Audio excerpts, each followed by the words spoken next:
Bonsoir à toutes et à tous, bienvenue pour cette émission spéciale La cuisine dans tous ses états. Ce soir, nous découvrirons les nouvelles tendances de la gastronomie. Nous sommes infiltrés dans un restaurant insolite sur un arbre perché. Vous allez tout comprendre dans un instant. Et puis on parlera du boom des camions cuisine. Notre invité sera Laurent Mariotte, le présentateur de Petits Plats en équilibre sur TF1. Et pour finir l'émission, nous avons lancé un défi de taille au chef Gilles Bello, celui de réaliser un repas pour étudiants pour moins de 10 €. De quoi éviter la malbouffe. Mais tout de suite, je vous propose de passer à table.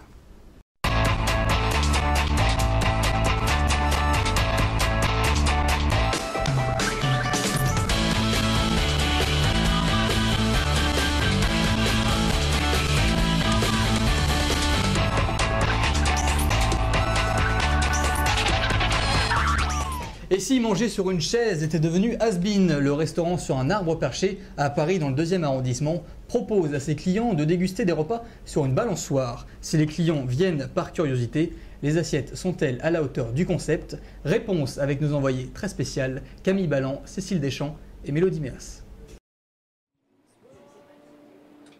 Ici, on peut déjeuner sous un petit nid douillet dans un arbre et retomber en enfance en déjeunant sur une balançoire. Dans ce restaurant, le décor est insolite et les matières sont nobles. Le bois centenaire suédois a été relooké. Le bouche à oreille fait son effet et 3/4 des clients découvrent cet établissement atypique via Internet. On vient plus ici pour le décor parce que les plats en soi ont rien de... Enfin, on peut trouver d'autres plats similaires. Là, j'ai pris une bavette pour en prendre une à côté au bistrot d'à côté, mais cela dit qu'elle était très bonne. Bonne sauce au vin, c'était parfait. On vient quand même plus pour le concept, pour le décor, pour l'ambiance qui est très calme, qui fait beaucoup de bien. Le décor ne fait pas tout. La cuisine est semi-gastronomique. Les produits sont issus de l'agriculture biologique, frais et traditionnels. Élaborés sur place, les préparations sont inventives et aux parfums exotiques.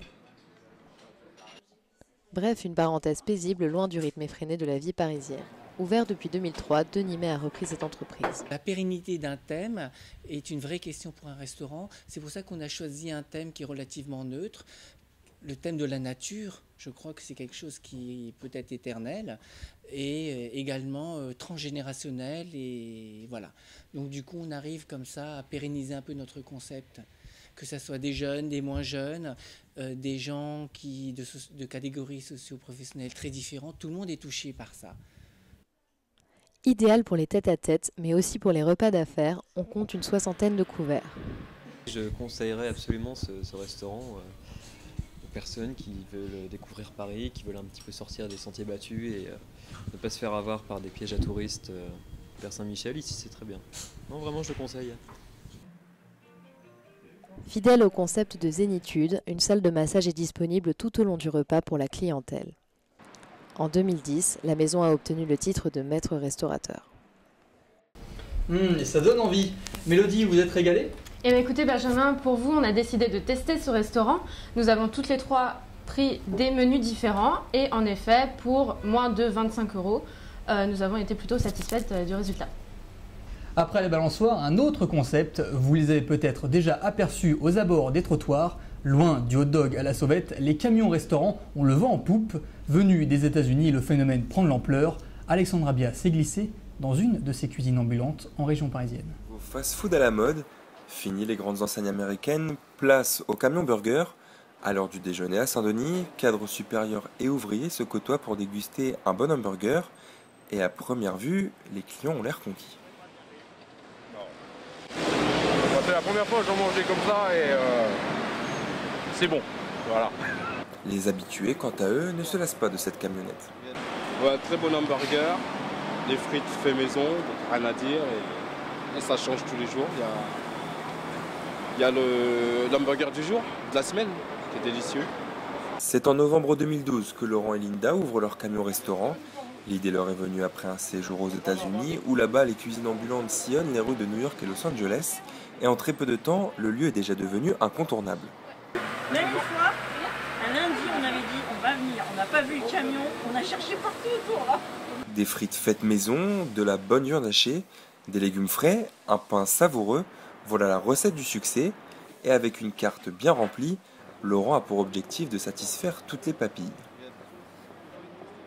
Donc on a une carte avec 7 ou 8 burgers, dont le double-double, qui est assez imposant. Donc c'est avec un double steak et un double fromage. Donc celui-là c'est pour les gros mangeurs. On a un peu de tout, différentes sortes de fromages, différentes sauces. On essaye de mettre chaque burger avec une sauce différente pour pouvoir avoir des goûts différents. Et donc les gens sont assez contents. Ici, les prix sont moins chers qu'ailleurs, car une camionnette, c'est moins de charges qu'un restaurant classique. Et les clients l'ont bien compris, en moyenne, c'est 70 personnes qui déjeunent chaque midi chez le jeune couple. Comme le New York à Paris, des dizaines de camionnettes commencent à envahir la capitale avec des menus divers et variés. On assiste aujourd'hui à une véritable révolution chez les Français dans la façon de consommer. Pour Laurent et sa femme, ils se rendront avec leur camion à la foire de Paris du 30 avril au 12 mai prochain. L'occasion pour vous de déguster l'un de leurs savoureux burgers. Tous les midis, il apporte son grain de sel sur TF1. Laurent Mariotte présente Petit Plat en équilibre. Et ce soir, il nous rejoint pour parler cuisine. Bonsoir Laurent. Bonsoir Benjamin. Comment ça va? Très bien. Écoutez, merci d'avoir accepté notre invitation. C'est gentil, le cadre est sympathique, les chips de légumes sont très bonnes, donc on reviendra. Parfait. Laurent, vous avez testé les camions cuisine comme on vient de voir dans le reportage? Oui, comme celui qui parle de la cuisine new-yorkaise, effectivement, j'en ai testé un qui s'appelle le camion qui fume, qui est le cousin de celui qu'on vient de voir. Et voilà, il y a à boire et à manger dans les camions cuisine, parce que il y a quand même certains qui ne sont pas très clean au niveau des normes d'hygiène sanitaire. Et quand on va manger un hamburger comme ça au coin de la rue, on n'a pas envie d'être malade après, quoi. Donc il faut être très très vigilant sur ça.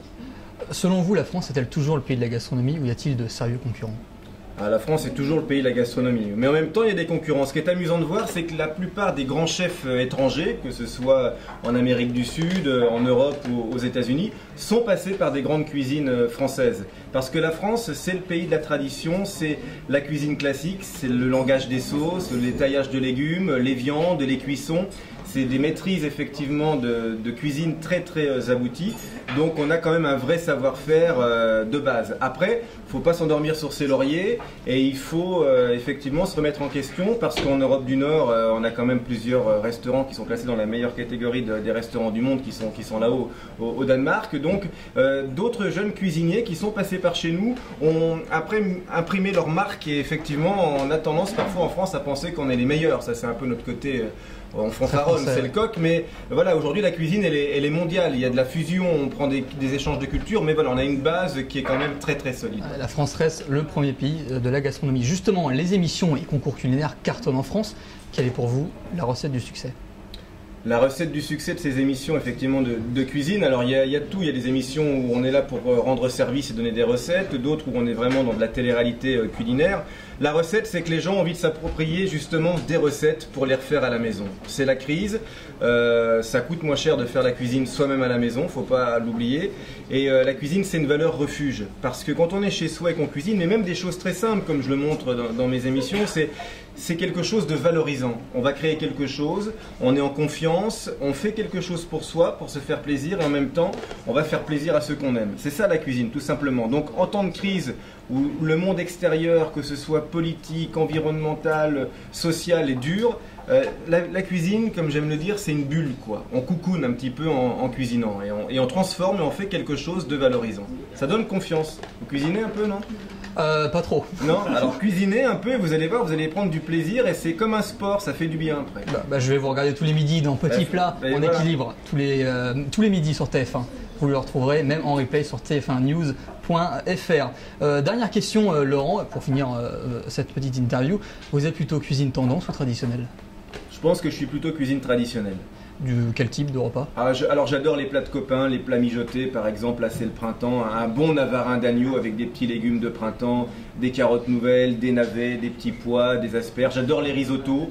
Voilà, j'aime les choses assez classiques et j'aime m'amuser et improviser en fonction de ce que je trouve sur le marché pour cuisiner. J'aime que la cuisine soit simple, je veux pas que ça devienne quelque chose de compliqué et d'ennuyeux, donc effectivement la cuisine traditionnelle pour ça elle est rassurante.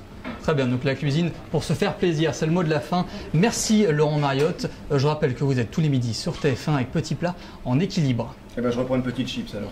Allez-y, faites-vous plaisir. Et vous, êtes-vous plutôt cuisine tendance ou traditionnelle? Paul Vinet et Florent Dussidour vous ont posé la question, regardez.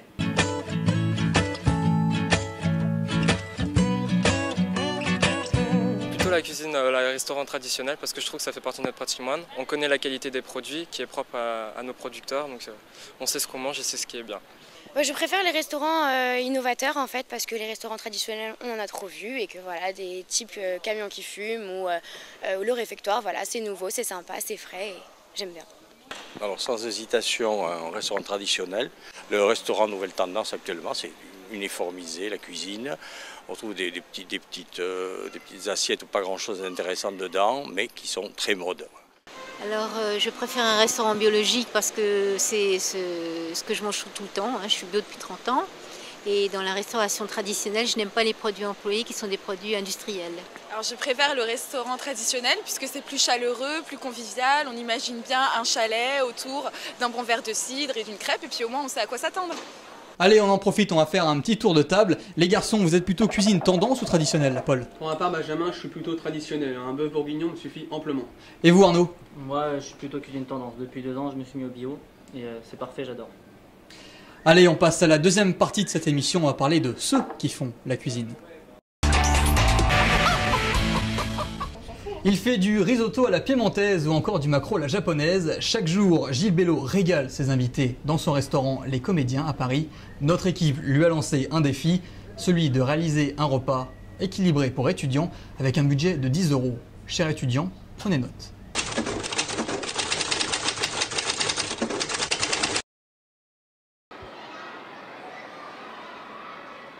Bonjour, bienvenue au restaurant Les Comédiens, je suis Gilles Bello, le chef de cuisine. On va relever le défi, on y va. On est parti sur l'idée du filet de poulet fermier que l'on va faire sauter à la thaïlandaise.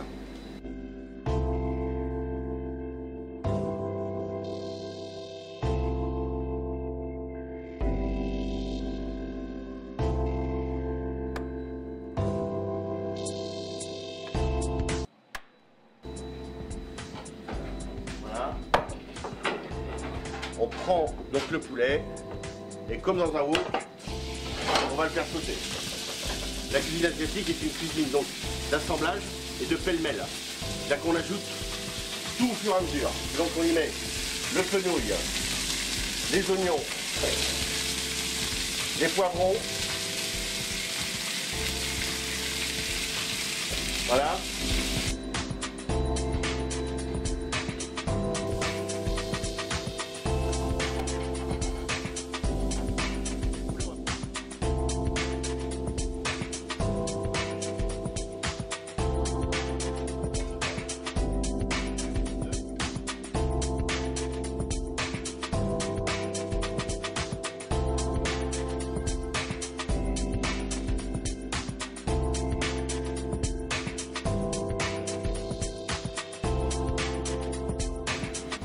Donc réalisation et le temps, 5 minutes pour préparer ce plat et le tout pour 10 €. On a 2 bols et on va se régaler. Je goûte.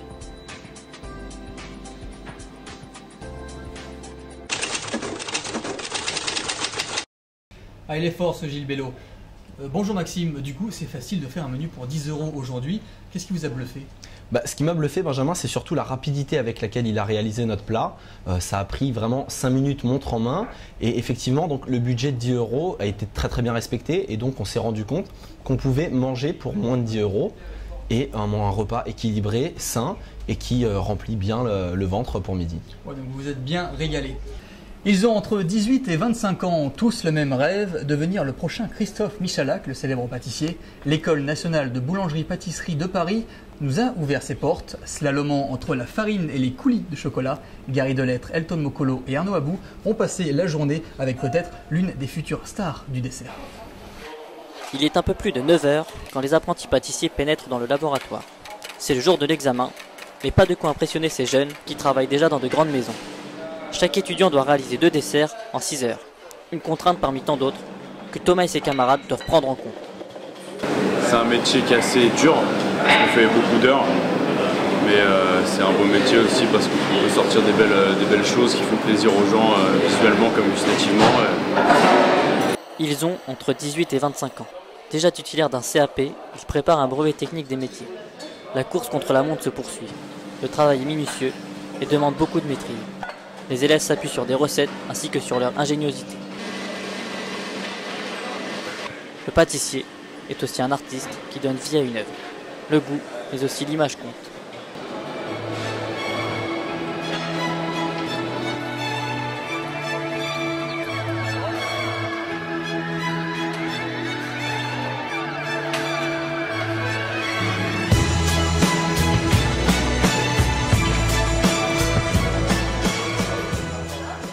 C'est une pâtisserie qui est dans l'air du temps, on s'attache beaucoup à l'esthétisme, on privilégie d'abord le visuel, il faut savoir que 95% de la vente se situe d'abord dans le visuel et après dans le goût.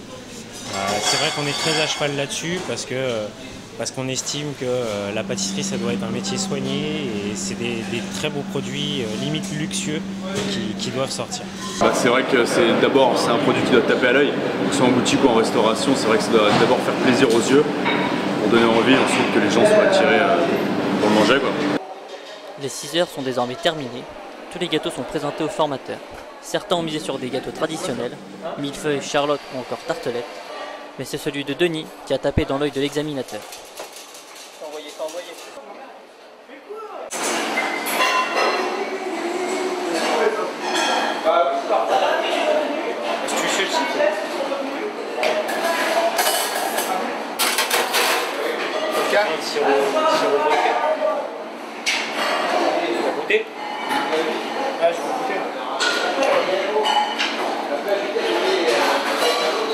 Ça c'est top ça.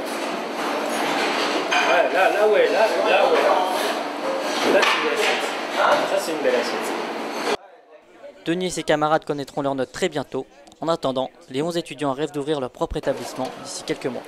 Car ils le savent bien, le bien manger aura toujours de l'avenir. Si vous manquez d'idées de sortie en famille, la solution pourrait provenir de l'atelier Guy Martin. Cet établissement propose depuis 2008 des cours de cuisine à Paris. Nos journalistes Océane Chabardès et Fanta Keita ont mis la main à la pâte. Le mercredi, à l'atelier Guy Martin, c'est cours de cuisine en famille. Il est 11h05, le cours peut enfin commencer. Au menu aujourd'hui, asperges blanches, papillotes de légumes et volailles.